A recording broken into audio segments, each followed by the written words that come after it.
What if we took a bunch of iconic video game characters, tossed them into a roulette, and let fate decide who I'd have to draw completely from memory? No references, no safety net, just pure nostalgic chaos. Every spin gave me a new challenge, from cute pink blobs to edgy demon hunters. In this video, you'll see the highlights, the roulette spins, the drawing process, and of course, the final reveal next to the real designs. Some turned out weirdly accurate, others, well, not so much. But that's the fun of it, testing how much my artist's brain actually remembers. Let's kick it off with the squishiest legend of them all, Kirby! Okay, first spin, and the universe decided to go easy on me. Kirby! The little pink ball of joy who could inhale his way through an army of nightmares. Honestly, if I had messed this one up, I'd have to turn in my gamer card. He's literally a circle with tiny oval arms that look like shiny jelly beans, and those huge eyes that scream I'm cute but also capable of mass destruction. And yes, somehow I remembered everything. My Kirby turned out pretty accurate, a bit less cute because of proportions, but he's still recognizably Kirby.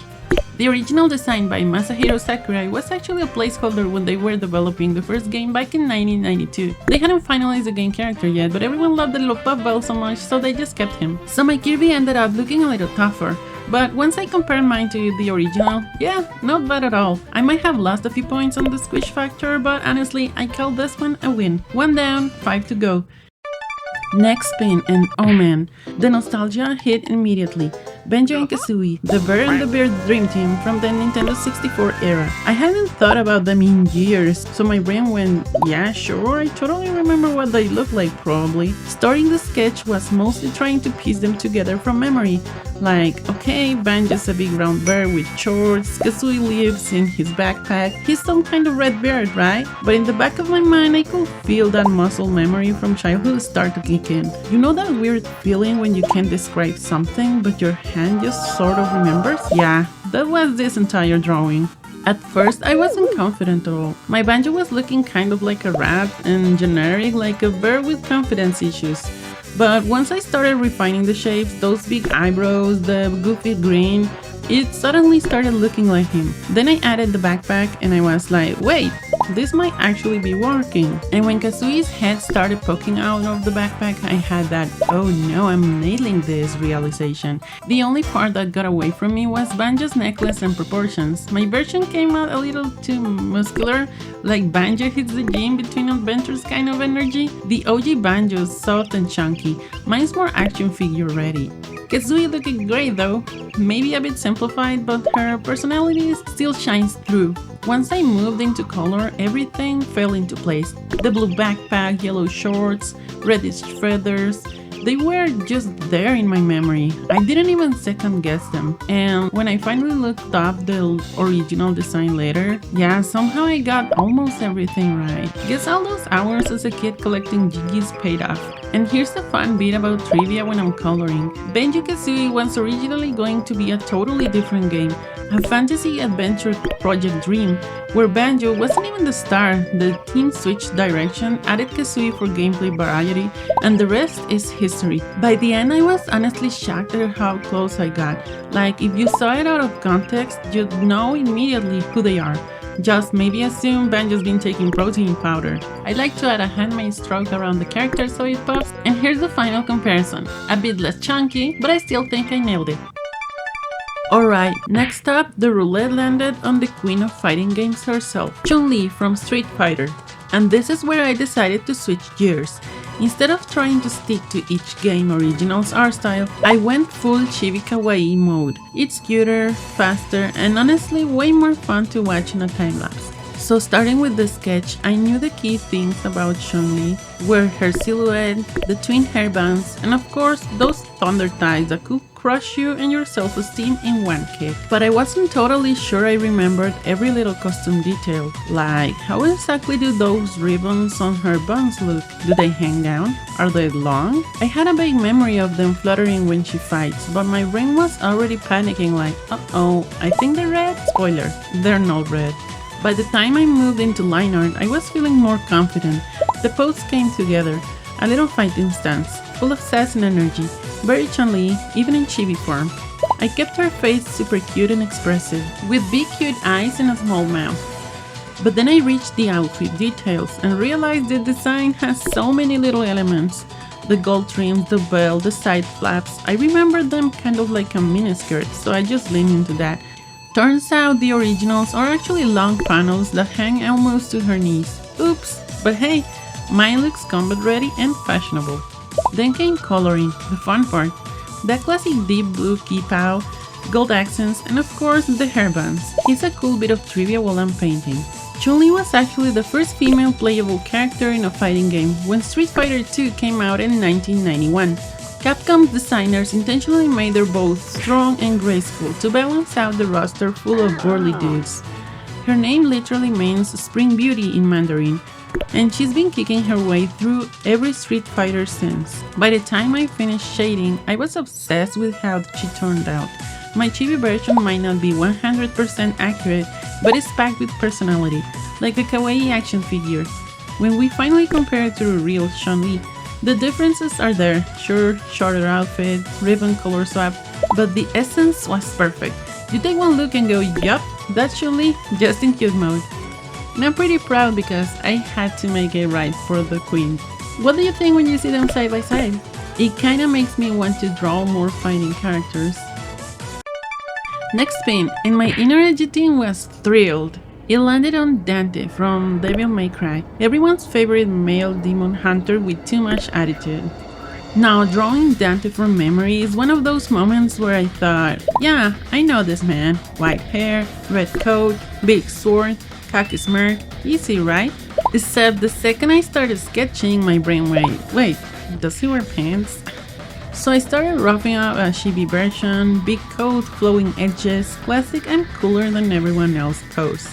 I knew I wanted him to give that half smirk, half smug face, but I was genuinely blanking on the outfit details. I knew there was a lot of red and black, but couldn't remember how much was which. Did he have gloves, a belt, 17 zippers? You know, classic Capcom energy. As I tightened up the lines, he started looking a bit like a tiny rock star. Not bad, but more Final Fantasy than Devil May Cry. Then again, Dante is basically a rockstar who slays demons with style points. I gave him that signature long red coat, but underneath, I ended up drawing a black shirt and white pants, which I later found out is the complete opposite of his original outfit. The real Dante rocked black pants and no shirt under that coat, at least on the game I most remember him. Oops, mine's like a PG-rated Dante on a laundry day. Coloring time is when it really clicked. The silver white hair against the vivid red coat is just such a perfect combo. Even if my outfit choices were flipped, it still screamed Dante. That's the power of a strong silhouette. Spiky hair, sword, coat, you recognize him instantly, even as a chibi blob. And trivia time! Devil May Cry actually started as a prototype for Resident Evil 4. It was supposed to be another horror game until Capcom realized it was way too fast, flashy, and ridiculous, even by Resident Evil standards. So they spun it off into its own thing, gave the lead a new identity, and Dante was born, full of attitude and 1,000 one-liners. Comparing my version to the real one later, I cracked up. The shirt situation is way too modest, but somehow it's still so Dante. Maybe it's the smirk, maybe it's the confidence, maybe it's the sheer chaos energy. Either way, I'm calling this one a stylish success. What do you think? Okay, next pin, and we're heading down to the underworld for this one. It's Dusa from Hades. Honestly, I was both excited and terrified because Hades characters are ridiculously well designed. Like, you can tell the artist spent hours making every inch of them matter. And here I am, relying purely on memory and vibes. So I started sketching. Cute little floating head, big eyes, lots of tiny snake curls. Easy enough, except halfway through I realized, wait, how did she look? I remember her floating around as the adorable nervous Gorgon who helps clean up in the house of Hades. So I focused on the head, the snakes, the shape of her face, the shy expression. But there was something missing. That medallion? Or was it like a badge? My memory just threw me a blank screen. Here's a cool bit of trivia. Dusa's name is obviously short for Medusa, but in Hades, she's not the same character. Supergiant Games actually reimagined her as this fragmented soul that survived after Medusa's defeat, which explains her floaty ghost look. She's sweet, loyal, and always flustered around Zagreus. Basically, the underworld's most wholesome jumpscare. When I was coloring, I was thinking, okay, the snakes are green, I know they're green. But then, halfway through, I started doubting myself. You ever have that feeling where you've started at a drawing too long and your brain goes, wait, what if I'm wrong? So I switched the snake colors to purple, because purple felt right. It matched the chibi palette I was building, and I thought maybe I was misremembering. So I basically inverted her entire look. By the time I finished coloring, I stepped back and yeah, she looked like Dusa, sort of. The energy was spot on, cute, nervous, shake-filled chaos, but accuracy? Let's just say if Dusa saw this drawing, she'd probably apologize to me for not matching it. At this point, the accuracy was starting to crumble, but the cuteness level? Absolutely thriving. And finally, the roulette decided to test my memory and my geometry skills because it landed on Lara Croft, but specifically the PS1 version. Yeah, you know, the Polygon Queen. Sharp angles, zero curves, and physics that made no sense but somehow changed gaming forever. As soon as I started sketching, I knew I had to lean into that low poly charm. So instead of smoothing the things out, I went the opposite direction. Blocky, simple shapes, like if a triangle and a rectangle decided to go on an adventure. I didn't want just to draw modern Lara from memory.